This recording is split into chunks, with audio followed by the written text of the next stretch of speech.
Good evening. Glad everyone made it. And we're going to talk about some fun stuff today, health and money.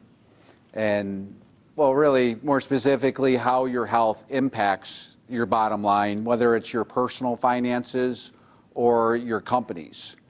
But health really plays a significant role in that.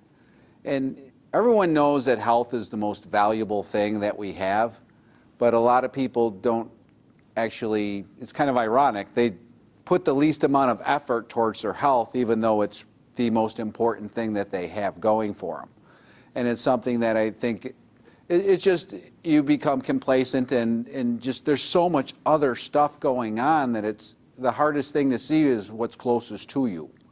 So if you're able to kind of take a step back and just really evaluate where your health is, that's a very good thing to do, and just be on point with it. You want to make sure you're aware of, have that self-awareness of where you're at with regards to your health. Now, I was looking at some statistics on where we stand kind of as a nation, in our health, and it's kind of a bleak picture, because what I found is that this was the CDC, Center for Disease Control and Prevention. They found that in 2015, they put out a report, and it said that over 50% of adult workers are basically have a chronic disease. And when we say disease, I'm talking about cancer, heart disease, diabetes, really really stuff. And if half of the adult American population has that condition, plus 25% have 2 or more of those diseases. And 1 out of 4 is diagnosable for a mental health issue, like depression, anxiety, that type of thing. So overall, we're fairly unhealthy as a population. And now, if you own a business, or let's say you're just the employee, you're going to lose money on this if your health is fading and you're having issues. What I found is that if you look at a business, if somebody is sick, let's just say 1 sick day, somebody still has to do their work, which means either somebody's not doing their work, or you're paying somebody double time to come in, or time and a half to come in and fill that slot to get that work done. And so it's just very expensive, anything that happens with that employee. And it really comes down to a lot with productivity. And what I found with one study was that they basically said that the 2 main factors that affect business financially, what do you think they are? Anybody have any? One's mental, one's physical. Yes? Employee morality. Obesity and depression. Those are the 2 big ones. And then I found another paper on obesity in the workplace, and I guess it costs about, I think it was $12 billion a year for companies, dealing with the cost of the healthcare costs, and then the productivity issues that are associated with obesity. And I really, at first I was kind of surprised when I saw that. I thought, not that they couldn't be those, but there's so many to choose from. And some of them are really, really serious. Not that those aren't, but, like I thought maybe cancer or something like that, something just immediately life-threatening would be the issue, but it wasn't. And then yesterday, the water company came over to put a new radio transmitter on to send, so they could bill me correctly, on the meter. And this guy, he got out, it took him 10 minutes to get out of his truck. He was very heavy, but he had a good stocky frame, so he could kind of hold it. But everything was, his back, it just looked like he was in pain. His knees didn't work, his back didn't work. He just it took him 10 minutes to get out of his truck, go walk about 30 feet to the street to look at some meter thing, and then walk to my front door. And usually that should be like a 1-minute trip. And it just took him forever.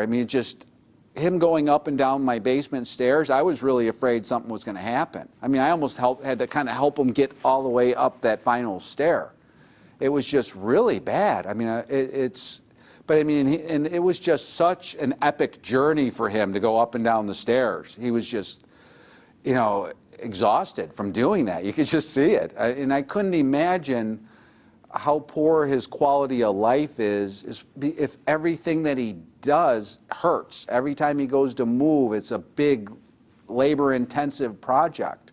So I guess I could kind of see that now after witnessing that, but it was really eye-opening, just right there in my face, with all these issues with them and what that really took. Because at the time I was reading all these things, looking at the stats, and really figuring this talk out, and it was just really, I guess, good timing, because it really gave me a really good example and really made a lot of sense. Now, if you can see a lot of ways that you will basically lose money or have expenses regarding health when you look at the sick days, everything that surrounds that. But I think more importantly is the loss of productivity. That's where you really get hurt, because you're paying them to be there all day, or you're being paid to be there, but you're not getting anything done. So it really isn't a really good situation. And just personally, if you can't produce, I mean, how long are you going to keep your job? If you are constantly sick and you're constantly just not really hitting the mark, you're not really keeping up with the workload, there's a lot of things that would affect the employee, but obviously the employer is getting hit even harder, because they're losing productivity, they're losing money, and they're having to pay out on a lot of the healthcare costs. So it's kind of a big deal, in business, because you need to limit the amount of expenses, unnecessary expenses that you're getting hit with. It's bad enough just keeping up with the ones that are necessary, and let alone have to kind of foot the bill because somebody was having some problems. Now, I mean, I kind of laid out the case for what the problem is. I mean, we see that over half of Americans are really sick, and a quarter of them have mental health issues along with that. So, I mean, it's really, a dire situation there. You got the employer who's really taking it on the chin with all of these expenses and just that low productivity, because they need to have high productivity to be really making money. It can't be falling behind on that. That's just not helpful at all. So what do you do with that? Well, what I did is first I researched, what do wellness programs do? A lot of companies, they really invest a lot into health and wellness programs and different things like that. So I looked into it, and I was really surprised there was such a spread. It went everywhere from it did nothing but cost the company money and waste their time to unbelievable results. I mean, this one company, and they would do a study on the company as they did this, so that's where I got the information. But what they found was that they reduced absenteeism by 62%. Then they raised productivity 66%. And for every dollar they invested in the health of their company, they got $7 in savings on their health care and related expenses. So that was pretty big. So now with that in mind, you can say, well, it's kind of a hit or miss with that, because if you spend a lot of money and you get the bad one, you get nothing, and it costs you a lot. But I found another one where they had individuals, everybody in this group had 5 or more health risks. They didn't actually have the issue, but they were at risk for it. And after their program, they had, I mean, the results were really shocking. They had 0 to 3 risk factors when it was all said and done. So they went from 5 or more to 0 to 3. I thought that was pretty impressive. But not every company is a good fit for, say, a health and wellness program, or it's just, there's different things that you're going to fit within your company and with your people that are just and you know what I mean, you know your situation, it's got to kind of match by it and really be productive. But that was just really surprising, that big swing from like nothing to these unbelievable results that they got, you know, going through these. Now, that might be something that fits for a company, it might not. Another thing that can be done is education.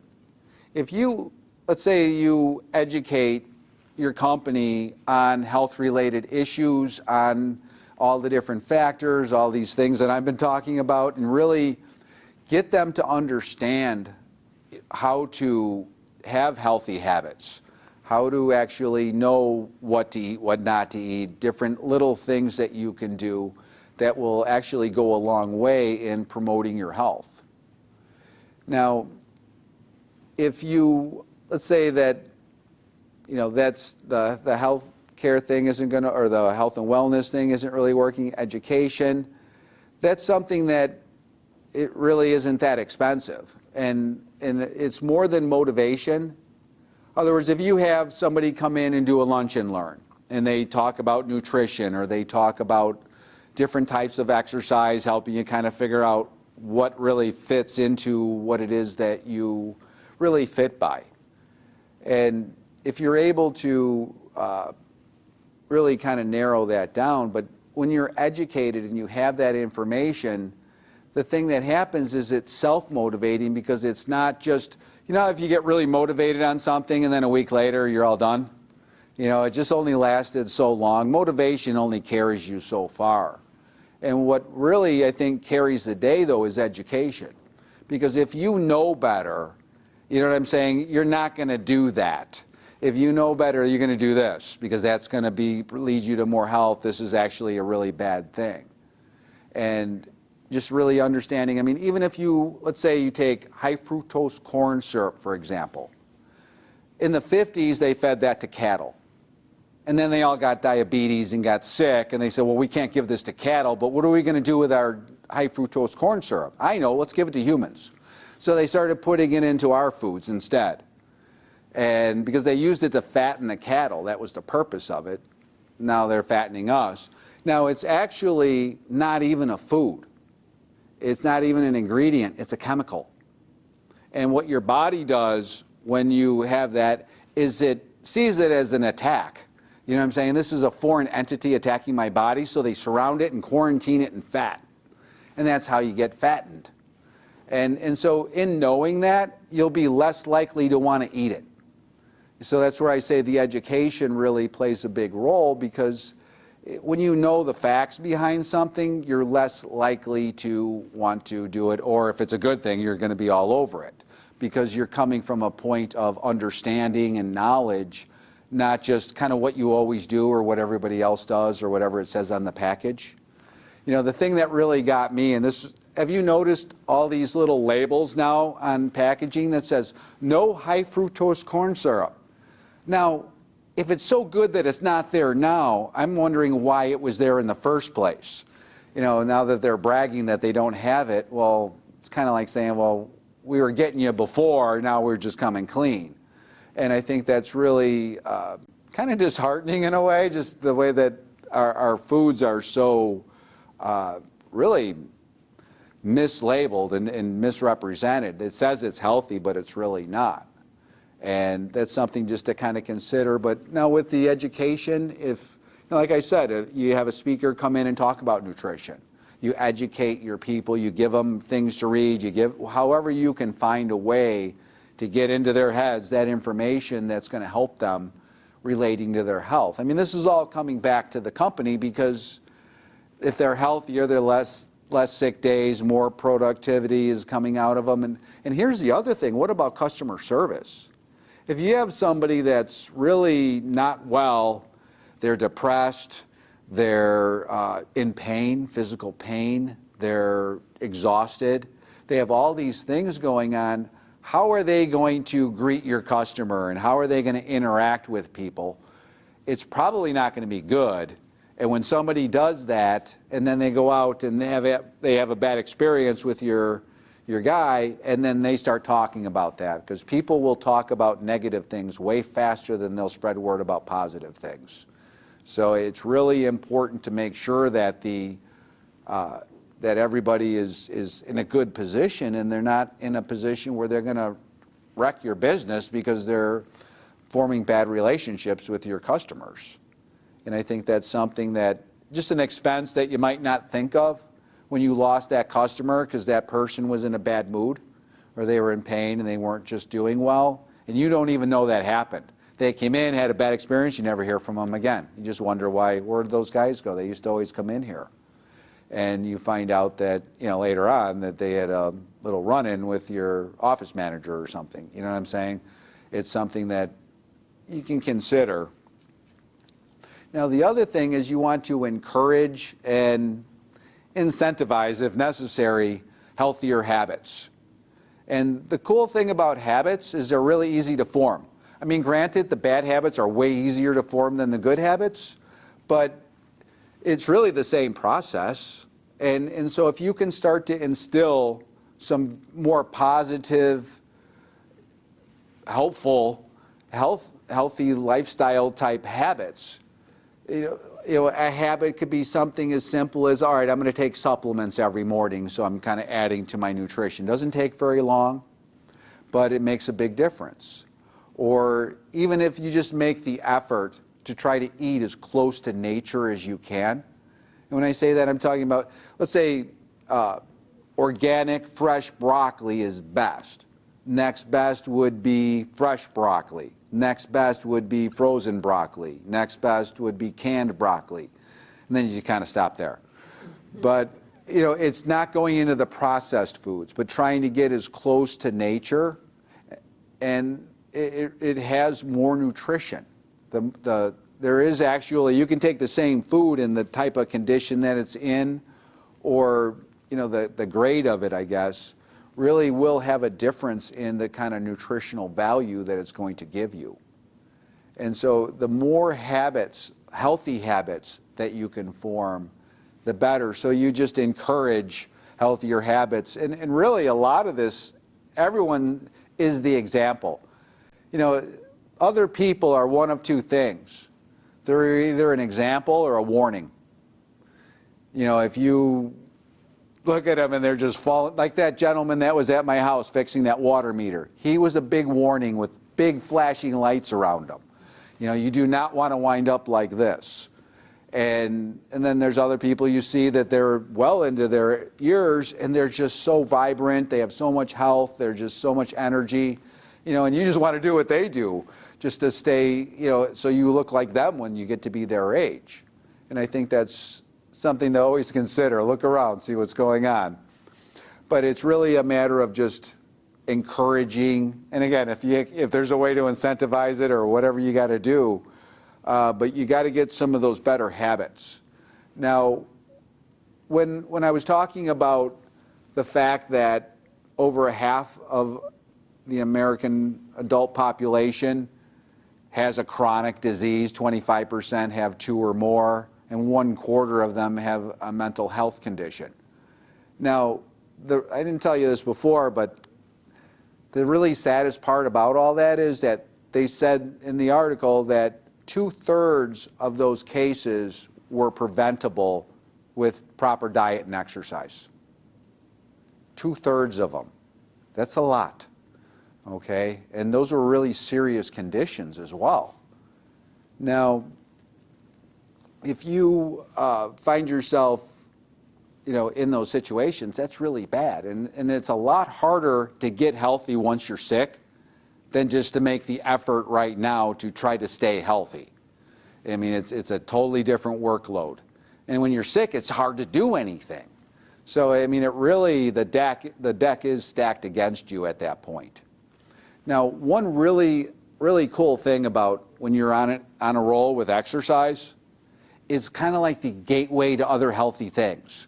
Because when you start taking care of yourself and you're feeling pretty good about yourself, you're looking good, you're feeling good, everything's firing the way it should, it causes you to want to do more healthy things. In other words, I want something good to put in here. I've been working hard on this body. I want to make sure I'm feeding it the right stuff. You know, you start almost like you're pampering it. It's kind of like if you get a brand new Bentley, right? Wouldn't you pamper it? I would. You know, I'd polish it. It'd be really nice. And so that's what you have now. And so now you're going to try to pamper and take care of that through healthier lifestyles, through healthier habits. And again, the habits aren't hard to form. It's just, you just got to get started and just kind of repeat it until it's just on autopilot. And that's really the significant thing, is if you get it to be a habit, just automatically do that. Sometimes you got to remind yourself, leave yourself little notes at first, and just kind of trying to get that.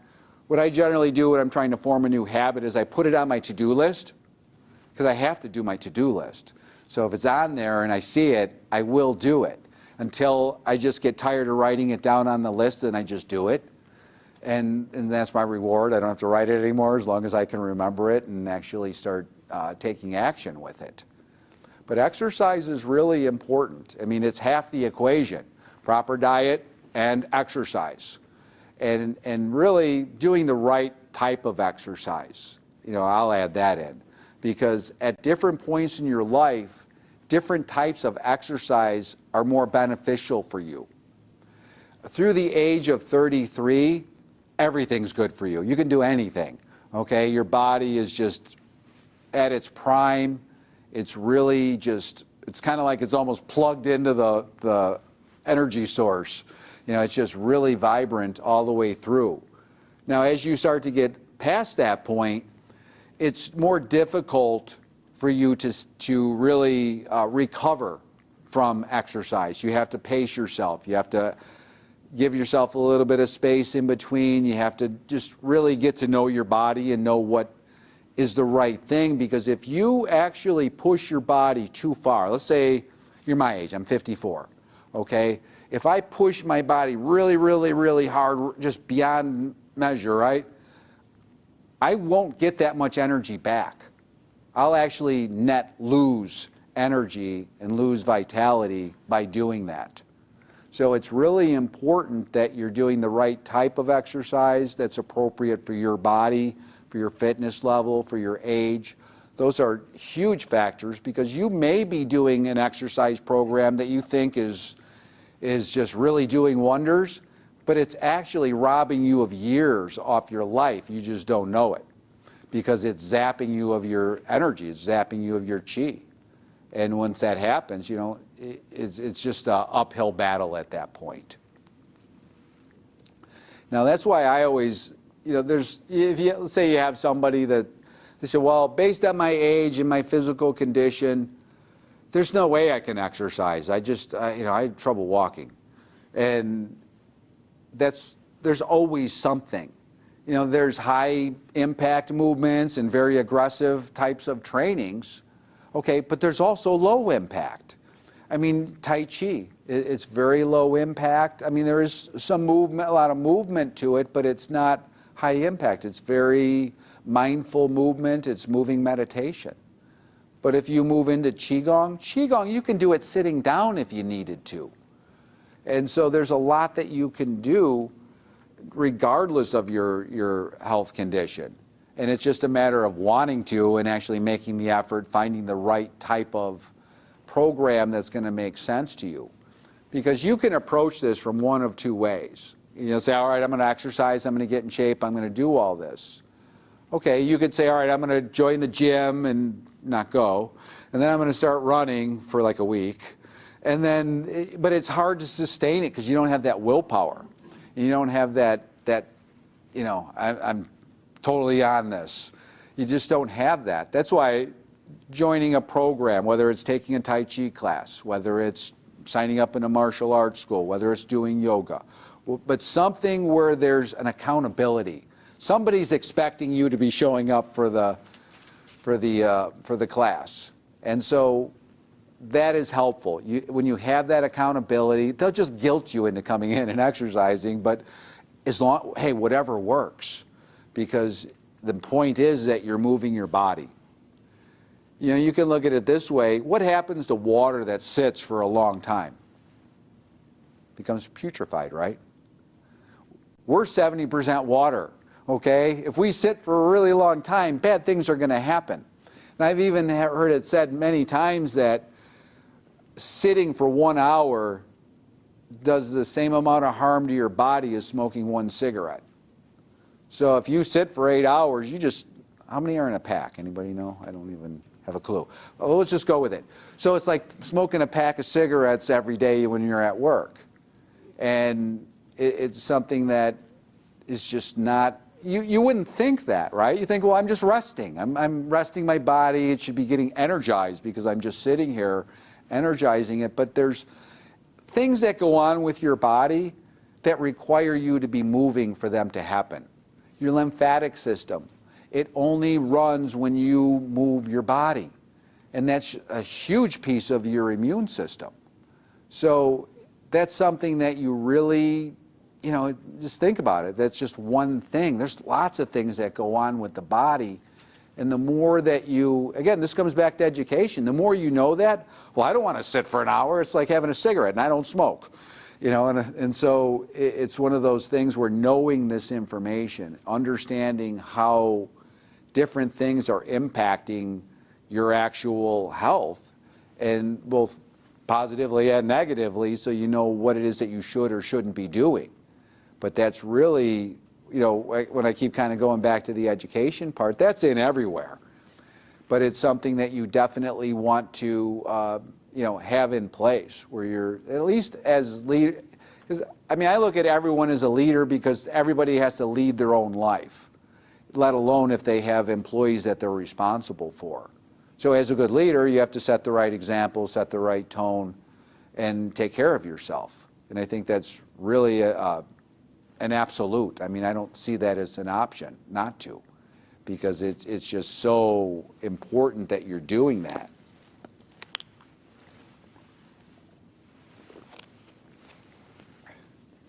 So the Qigong, Tai Chi, again, it's not overly complicated or physically demanding, but what's really nice about it is it gives you a huge return. It doesn't really look like you're doing that much. It doesn't matter. It's giving you significant benefits towards your health because you're dealing with your internal health. Now, if you have ripped abs and bulging biceps, that does not mean you're healthy. It means you'll be a good-looking corpse, but it does not mean that you're healthy. It means that you've got a certain amount of self-discipline and that you've been doing some things. But what really measures your health, in my opinion, is your blood work when you get your physical. And you look to see how everything's functioning, making sure that everything's hitting its mark, because that's what's going to kill you, okay? Having issues with your kidneys, with your liver, with your heart, those are the things that actually really, that's where the rubber meets the road on health, because those are the things that are going to really determine your longevity and your health. Your muscular build, okay, you look good and you feel good, but you're not necessarily healthy from doing that. You might be, but really it's about what's going on internally with your body, that internal health. That's what makes the difference. So I think, again, it's important to understand that, because if you think, all right, we're going to do push-ups and sit-ups and my company's going to be healthy and everything's going to be good, it doesn't mean that, not at all. It's healthy to do those things, but it's not going to give you that deeper internal health. It's not going to affect all of your organ systems. When you practice Qigong, you literally affect every organ in your body deliberately, and you know which one you're affecting and how and when. You're very much involved and consciously part of that process, making you very healthy. You see a lot more individuals with dementia, and that's getting to be a problem. But did you know that your brain, when you get really stressed out and you're working really hard, and you're putting out a fire over here, doing this, figuring out this, you got all these things going on, your brain literally swells. It actually inflames. And that in itself is actually pretty bad for your brain. But if it stays that way all the time, or more time than not, you're actually causing you're becoming at risk for dementia. Because what has to happen is between the brain and the skull, you want your spinal fluid, and this only happens if you do specific types of movements, but it moves the spinal fluid up your spine, up to your brain, washes the plaque so that it's not building up on your brain, and you wind up actually being brainwashed. All right? But in a good way. So now if we're able to do that, and now you're lowering your risk for dementia. Who wouldn't want to do that? If you've ever had anyone in your family with dementia, you would be first in line to want to do this because you don't want to wind up like that. You know, I watched my grandmother go through that, and that was very, very sad. To have somebody come up that you've known all your life and say, "Who are you?" You know, that's not a pleasant experience by any stretch of the imagination. So you don't want to be that person. Again, that was the warning. Remember, someone's either an example or they're a warning. My grandmother was a big warning to take care of my brain. But I know that certain things that she did, you know, certain, the type of sweeteners that she used in her coffee, I think were a big cause of that, along with all the chemicals. She was a beautician.